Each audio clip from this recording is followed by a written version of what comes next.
Let's begin this afternoon focusing on the crisis in Ukraine. Over the weekend, there were a number of developments that have dramatically shifted the geopolitical landscape in the country. Now, most of the attention has centered around the southern peninsula of Crimea.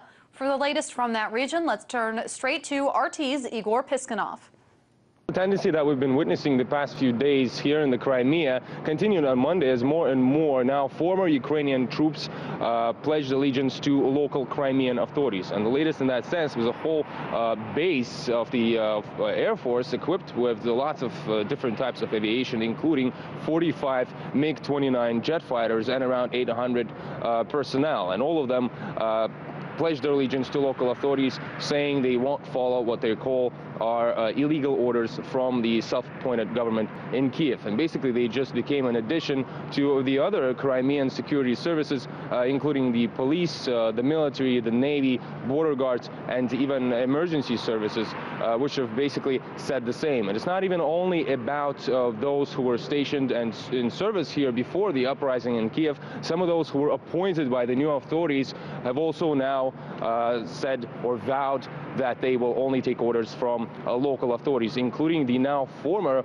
commander-in-chief of Ukraine's Navy fleet. What we're seeing in the rest of the country is perhaps the trust or the support within the military of the new government in Kiev is declining as well, since there are reports that several special force units rejected the orders to march on the Crimea. Also, Kiev is now trying to recruit reserve servicemen, but apparently that's not been going very well, since by Monday morning only around 1.5% of these reserves showed up actually. Igor, can you go ahead and walk us through some of the developments that played out over the weekend?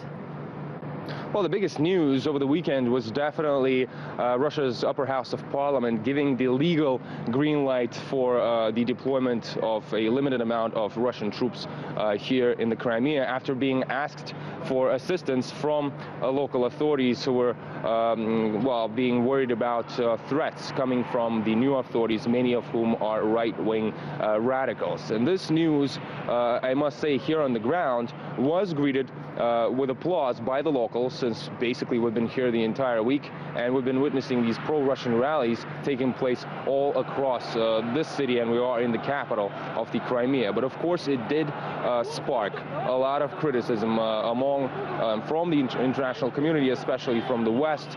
We're hearing threats from the United States about economic isolation, about social isolation, travel sanctions, and so on. So that is, of course, quite a worrying factor.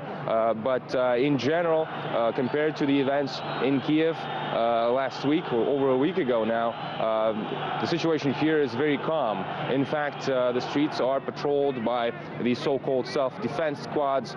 Most of the military bases and artillery are now under the complete control of local authorities, and that all happened without a single shot fired. So that is definitely a good sign, because no one wants any bloodshed in here. Last week, you were being fired on in Kiev, watching those very violent demonstrations kind of play out. What is it like being in Crimea? Do you feel safe as a journalist? Well, I do feel safe as a journalist right now, especially compared to what we saw in Kiev, since initially we were just going there to film protests. Personally, I never expected that the violence would reach that level and that scale, since, well, I wasn't targeted personally, but some of the people that we are still here with, our crew members, were, including even the cameraman who's filming this live report right now, because at first we were just watching the events unfold on Independence Square in Kiev.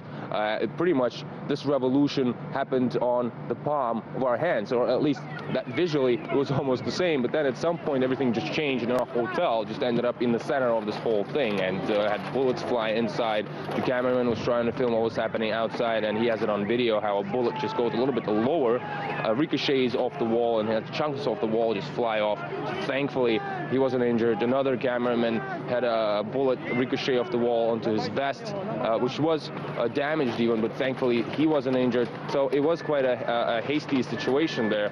And of course, compared to all that, this is almost like, I don't know, like, well, it's not, I don't want to be making any jokes here, but this is really calm, and this is almost like a vacation in that sense compared to what we've been seeing there. But that is another reason why the locals were so concerned. They don't want these buses with radicals just drive into town here, throwing around Molotov cocktails, setting things on fire, setting police on fire, shooting AK-47s, and so on. So right now, knowing that most of the key facilities, the strategic facilities, the government buildings, just the streets even, are being patrolled by these self-defense squads who are really friendly with the locals. In fact, I'm sure that you've probably seen these pictures yourselves. The locals have been taking photographs with these troops just on the streets, on the streets, with children smiling, and in general, it is a friendly atmosphere right now. The big issue is now what's going to happen next, not only here in the Crimea and possibly not even only in Ukraine,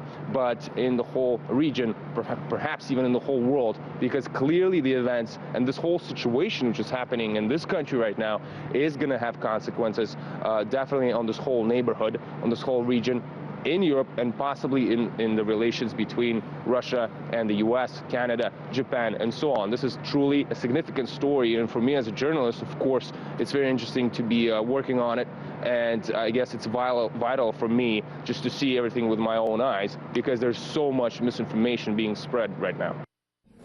That was RT correspondent Igor Piskunov on the ground in Ukraine, and you can follow his reporting on Twitter at Igor Piskunov_RT.